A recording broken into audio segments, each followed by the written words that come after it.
Sabes que te mintieron. Te mintieron. Mentirosos. Está bien, tienes razón, pero son $400. $400 por 4 horas. Es el primer mes de renta y sobra. Solo debo sentarme y ver televisión. Es muy bueno para ser verdad. ¿No has pensado que sí es demasiado bueno? Megan, por favor. Necesito el dinero. Bienvenidos. Su asiento está reservado en la butaca introvertida.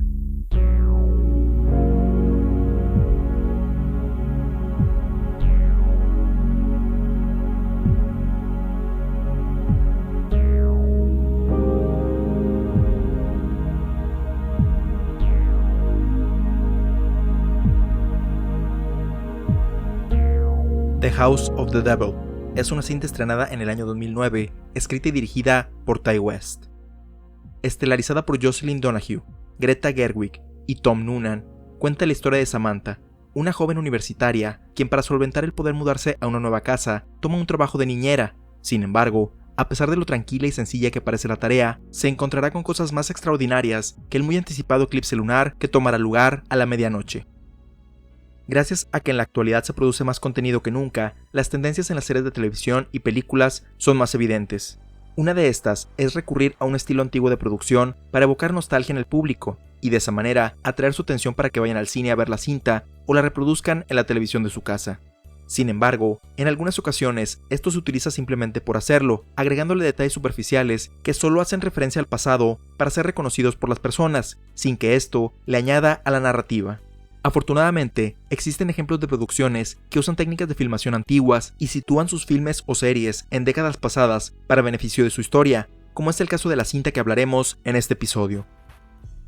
A mediados de la década de los 80, Samantha, una joven universitaria de segundo año, comienza a visitar algunos prospectos de casas o departamentos, con la intención de poder mudarse ahí para obtener más independencia, así como evitar las molestas visitas de la pareja de su compañera de cuarto. Afortunadamente para ella, la dueña de una de las casas que fue a ver le toma simpatía y le da unas grandes facilidades de pago. Pero, para su desgracia, actualmente no cuenta con muchos fondos económicos para solventar este primer depósito. Aún así, acepta el trato e inmediatamente comienza a buscar un trabajo de medio tiempo que le permita hacer este cambio en su vida. Rondando las instalaciones del campus, se encuentra con un cartel donde se solicita a una niñera e inmediatamente procede a llamar al número desde un teléfono público. Para su mala suerte, la llamada va directo al buzón, donde deja su información para que las personas le regresen la llamada. Sin embargo, para su buena suerte, después de colgar el teléfono público, este comienza a sonar. Samantha contesta y un hombre le agradece el haberse comunicado, quedando de darle más detalles en la oficina de la universidad. Aún así, cuando ella acude a la cita, el hombre nunca se presenta, desesperando a Samantha, ya que la fecha de su primer pago para la casa se aproxima. Con la intención de ayudarla, su amiga Megan le ofrece hablar con su padre para que le haga un préstamo, pero como esto va en contra del espíritu de independencia que busca Samantha, ella lo rechaza. Al volver a su dormitorio, la compañera de Samantha le dice que recibió la llamada de un hombre, quien resulta ser el que puso la vacante de niñera. Él le dice a la joven que alguien había acudido para tomar el trabajo, pero lo rechazó de última hora, y le vuelve a reiterar la invitación a Samantha, quien ante la necesidad económica acepta. Megan accede a llevarla a la casa en automóvil, y mientras escuchan en la radio los reportes del eclipse lunar que se podrá observar a medianoche, planean el que ambas puedan estar juntas mientras Samantha realiza el trabajo, ante las sospechas de Megan sobre el comportamiento que ha desplegado el hombre que puso el cartel. Ya en la casa, un hombre alto y de avanzada edad la recibe, y le revela a Samantha que si bien la contrató para cuidar a alguien, solo esperaba que fuera una persona, y que a quien va a cuidar no es un menor de edad, sino a la madre de su esposa. Aunque Samantha tiene sus dudas frente a esta revelación y el curioso comportamiento del hombre, acepta el empleo después de requerir que le cuadripliquen la paga. Megan le dice que está loca por aceptar a pesar de las mentiras y la mala vibra que se percibe, pero después de platicarlo, acepta los deseos de su amiga y promete volver por ella a la medianoche. Desgraciadamente, al hacer una parada para fumar un cigarrillo, Megan es asesinada por un extraño que súbitamente salió de la nada y que provocó que la joven bajara la guardia debido a que inicialmente se le acercó de forma amistosa. Mientras tanto, en la casa, Samantha conoce a la esposa del hombre, quien comienza a platicar con ella de forma amistosa, pero lentamente la conversación se vuelve un tanto incómoda. Afortunadamente, llega la hora de que el matrimonio se vaya a su reunión, dejándole a Samantha información necesaria para pasar la noche, así como un adelanto de su paga. A lo largo de la velada, Samantha pasa el tiempo viendo televisión, escuchando música, llamando para pedir comida a domicilio, intentando frecuentemente comunicarse a casa de Megan y explorando los distintos espacios de la casa, donde en uno de los cuartos descubre una serie de fotografías familiares que no corresponden a las personas que la contrataron. Después de encontrarse con otras cosas raras y escuchar ruidos, así como voces a través de las tuberías, Samantha decide explorar el ático de la casa, cuando súbitamente la luz del lugar se va, una extraña mano se asoma de la puerta y la joven se desmaya.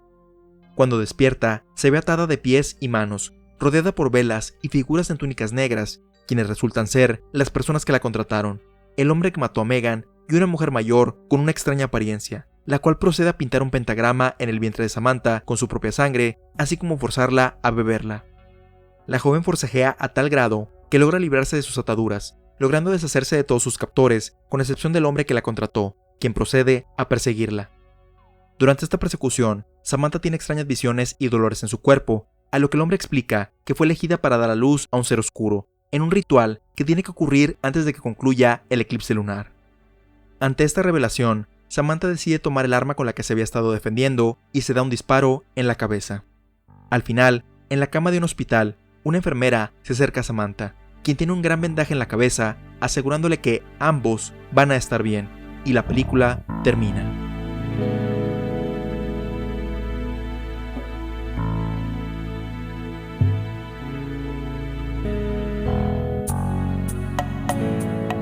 La noción de lo que es una película de terror en la actualidad es que va a tener una serie de sustos a lo largo de la cinta, derivado de que los involucrados van a encontrar el horror de la historia frecuentemente, ya sea sobrenatural o humano.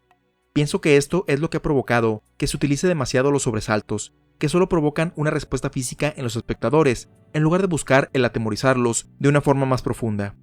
No digo que el usar sobresaltos es malo o que no pueda resultar en una experiencia entretenida, sino que es limitada si lo que se busca es explorar los miedos de la psique humana y tener un efecto permanente en las personas.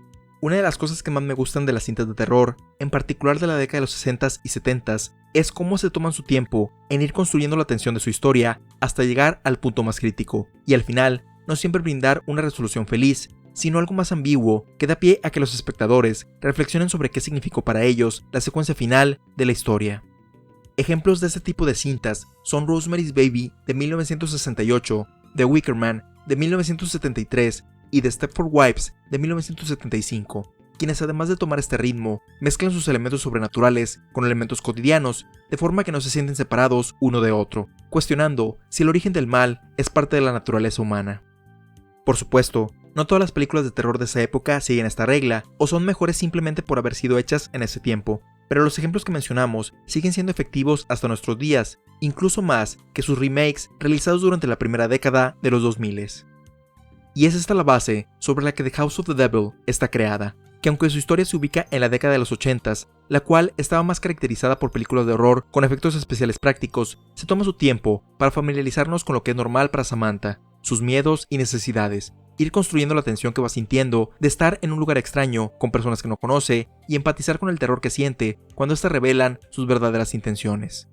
Como mencionamos al inicio del episodio, en los últimos años, varias producciones cinematográficas y para la televisión utilizan elementos de décadas pasadas de diferentes formas, con el objetivo de atraer la atención de las personas. Sin embargo, en muchas ocasiones son solo cosas superficiales, como utilizar éxitos musicales en sus bandas sonoras o iconografía de sus años, que si bien pueden contribuir a complementar la caracterización de los personajes o los temas de la trama, muchas veces son solo para que el público diga, reconozco esa referencia. Un ejemplo que vimos hace poco en el podcast, Atomic Blonde, en mi opinión, pudiera entrar en esta clasificación, ya que utiliza frecuentemente canciones conocidas de la década de los 80s con el propósito de situar la historia en esa época, aunque muchas escenas hacían parecer que la trama estaba tomando lugar en la actualidad y la música era solamente para recordarnos en qué año estábamos. Por otra parte, están películas como Guardians of the Galaxy, que si bien utilizó su banda sonora como un recurso para introducir exitosamente a este grupo de personajes, es un elemento clave del personaje de Peter Quill, tanto en su presente como en su pasado. El simple hecho de que algo haga referencia a otro contenido del pasado no la hace buena, y no sustituye que la película o serie omita desarrollar satisfactoriamente su historia y a sus personajes. En el caso de The House of the Devil, los elementos que toma del pasado, en mi opinión, benefician a su historia, en vez de entrometerse en la experiencia. La música que se utiliza tiene el sonido de la época, sin ser necesariamente de alguna banda popular. La compañera de cuarto de Samantha tiene en su lado de la habitación decorado con memorabilia del rock, sin hacer referencia a algo específico. La moda es reconocible como ochentera, pero sutil, entre otros detalles que evitan ser una distracción para la trama. Quizá uno de los mayores beneficios para ubicar una historia en el pasado es el remover de manera plausible los avances tecnológicos que de otra manera pudieran intervenir en el desarrollo de la película, especialmente los teléfonos inteligentes y la conexión a internet.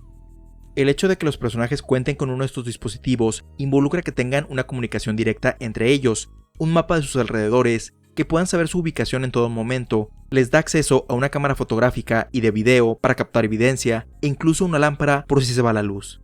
Debido a que la historia toma lugar en los 80, no hay necesidad de inventar una razón complicada para que los personajes no tengan su smartphone a la mano, ya que no existían en la época. Esto contribuye a transmitir la tensión que va creciendo en Samantha al no poder contactar a Megan, combinado con que nosotros sabemos el trágico destino que tuvo casi inmediatamente al irse de la casa. Y a esto le sumamos la cinematografía, que aunque fue filmada con equipo de la época, no le añade imperfecciones artificiales notorias, como ensuciar la imagen o fallas del proyector, y que es complementada con las tomas estáticas que nos permiten conocer detalladamente a la protagonista, así como los zoom manuales para ver su reacción ante los elementos extraños con los que se encuentra. Pero no todo es perfecto. En lo particular, siento que algunas veces la música sube demasiado apropiadamente ante una revelación importante, pero inmediatamente baja y las cosas siguen igual. La otra principal razón para situar la trama de The House of the Devil, de acuerdo al texto inicial, es para incluir el fenómeno del Satanic Panic o pánico satánico dentro de la cinta. Este fue una creencia masiva que se dio principalmente en los Estados Unidos, donde gracias a ciertos eventos que se dieron en aquel país, sumado a la sensacionalización de un sector de los medios, normalmente ligado con el cristianismo, propagaron el pánico entre la población de que los ritos satánicos estaban aumentando. Los crímenes cometidos por Charles Manson y su culto, así como el lanzamiento de la Biblia de Satán a finales de los 60s, la publicación de la novela El Exorcista a principios de los 70s, el incremento en el número de asesinos seriales durante esa década y el aumento en los raptos a menores de edad en los 80s fueron los ingredientes principales para que diversos programas comenzaran a expandir la creencia de que el peligro estaba más cerca de lo que los estadounidenses creían y que además tenía un origen sobrenatural. Este fenómeno llegó al grado que libros entre comillas biográficos de jóvenes que se supone tuvieron experiencias con estos cultos se utilizaran como referencias oficiales en temas legales, los cuales eventualmente fueron demostrados como falsos. También hubo personas que aprovecharon esta paranoia que se tenía sobre dejar a sus hijos al cuidado de extraños para acusar a guarderías de estar ligadas con los cultos satánicos, manipulando los testimonios de los niños a su conveniencia y provocando decenas de arrestos a personas que luego se demostró que eran inocentes. Lo curioso del caso es que la mayoría de las personas que acusaban estaban ligados a las creencias católicas y cristianas, religiones donde más se ha dado el que las personas con autoridad han utilizado su posición y confianza que les tienen sus seguidores para acercarse a los pequeños y abusar de ellos, en ocasiones justificándolo como algo divino.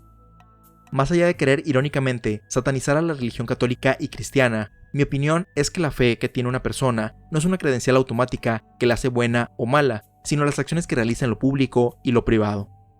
Los seres humanos vivimos en esta paradoja de que para poder desarrollarnos completamente dependemos de otras personas, pero también que confiar demasiado en extraños puede traducirse en calamidades para nosotros. Y es la tensión provocada por este dilema, combinada con la atmósfera del Satanic Panic que hablábamos hace un momento, que es el centro de la trama de The House of the Devil. Samantha busca independencia, pero depende de varias personas para obtenerla. Primero, de que la persona que le va a rentar la casa la acepte como inquilina.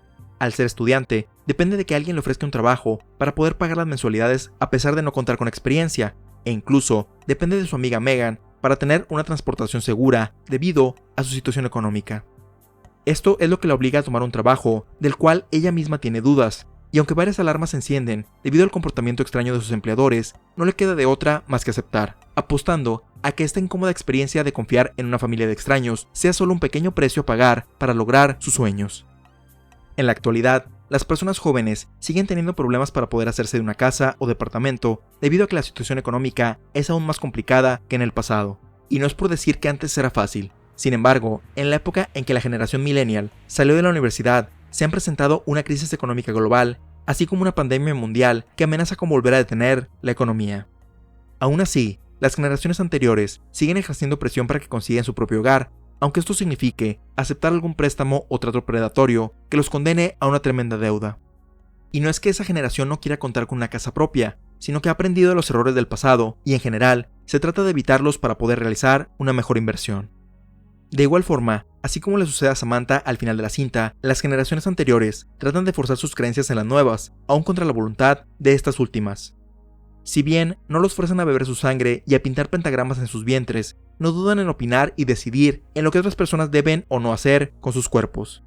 Desde comentarios en diferentes espacios de la vida diaria, hasta acusaciones y legislaciones que obligan a muchas mujeres a completar embarazos no deseados o realizarse abortos clandestinamente a costa de sus vidas, con tal de evitar la vergüenza pública o ser encarceladas por tomar una decisión extremadamente personal. Son perseguidas por estas creencias de que obligatoriamente tienen que ser madres para cumplir su propósito en la vida a toda costa, sin antes preguntarles si realmente es uno de sus objetivos. En la cinta, Samantha, al verse acorralada, toma la única decisión que le queda en ese momento para tener algo de control sobre su cuerpo. Pero aún así, con esta expresa declaración de rechazo ante la imposición de traer una nueva vida al mundo, tanto sus agresores como la sociedad en general, representada por las declaraciones de la enfermera al final de la cinta, está más preocupada porque ese embarazo se lleve a cabo, aunque la mujer esté en un estado vegetativo y no pueda dar su autorización al respecto. Nuevamente, no es mi intención acusar a la religión como algo malo inherentemente, solo que las creencias que uno puede tener no te hacen buena persona por default, sino cómo las llevas a la práctica y qué tanto afectan la vida de otros sin su consentimiento.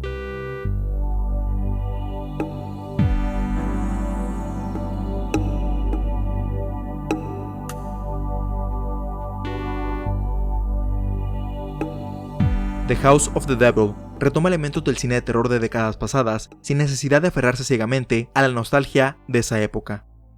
Aunque se le pudiera acusar de ser lenta y aburrida por tener varias secuencias donde podría parecer que no pasa nada, esto ayuda a aumentar la tensión durante la historia hasta culminar con una emocionante escena final. Al llevarnos a un pasado inmediato, nos permite reflexionar sobre las conductas que estamos repitiendo, como el idealizar de más a una época por creerla mejor que la actual, la paranoia que puede provocar los medios debido a una agenda en particular, así como el querer entrometernos en qué debe hacer una persona con su cuerpo y tratar de evitar que la nostalgia nos impida avanzar en nuestra manera de pensar.